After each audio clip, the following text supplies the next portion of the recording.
High বন্ধুরা, এটা সোনাঝুরির জঙ্গল।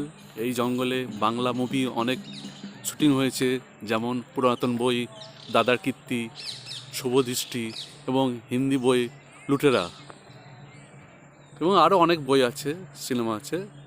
এই জঙ্গলে শুটিং হয়েছে। দেখুন, দাদার কীর্তির তোমার ডাকে সাড়া দিতে বই গেছে, এখানে শুটিং হয়েছে। আর শুভদৃষ্টি মন রাগে অনুরাগে এই জঙ্গলে শুটিং হয়েছে। তো বন্ধুরা দেখুন, সোনাঝুরির জঙ্গল, এই সেই জঙ্গল।